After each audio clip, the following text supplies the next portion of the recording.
আসসালামু আলাইকুম। ওয়ালাইকুম আসসালাম। ভাই সাহেব ভালো আছেন? জি আলহামদুলিল্লাহ ভালো আছি। বাবাজি বসেন, বাবাজি বসেন বসেন বসেন। ভাই সাহেব আপনাদের আসার পথে কোনো অসুবিধা হয়নি তো? এসব কোনো সমস্যা হয়নি। আপনাদের রাস্তায় এখন বৃষ্টির সময় তো একটু কাদা পানি ছিল, এই আর কি, তাছাড়া কোনো সমস্যা হয়নি। ভাই সাহেব ওটা অসুবিধা না, রাস্তার কাজ চলতেছে তো, খুব শিগগিরই রাস্তা পাকা করে দেবে। নতুন সরকার এসেছে, বুঝতেই তো পারছে। ভাই সাহেব, তাহলে শুভ কাজ শুরু করা যাক। আপনাদের মেয়েটা নিয়ে আসেন, আমরা দেখি।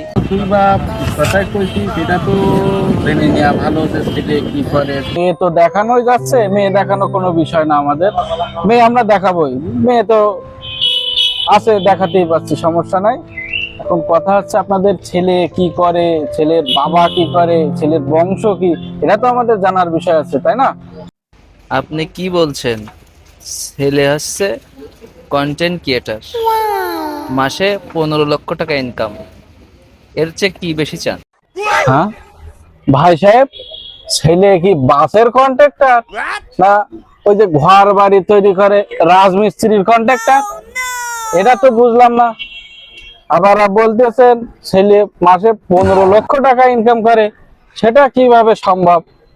একটু খুলে কান দিনি, শুনি। কন্ট্রাক্টর না, কন্টেন্ট ক্রিয়েটার। Content creator. তুমি বোঝো না, সে হচ্ছে ফেসবুক প্ল্যাটফর্মে কন্টেন্ট ক্রিয়েটার। মুরব্বী মানুষ তো বাবা, ওইসব তো মাথায় থাকে না। তোমরা এখনকার পোলাপান, তোমরা জানো ওইসব ব্যবহার করো।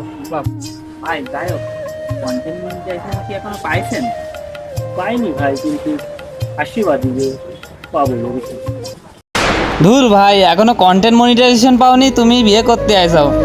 যাও আনতে, যাও যাও, ওটো কোনো বসে গেছে, যাও যাও ওটা। এই তোমাকে মিষ্টি ধরো ধরো। মনিটাইজেশন পাইনি বলে অপমান করলি আমায়? মনে রাখিস, আমি কন্টেন্ট বানাই, ভিখারি নয়। সফলতা একদিন আসবে ইনশাল্লাহ ভাই।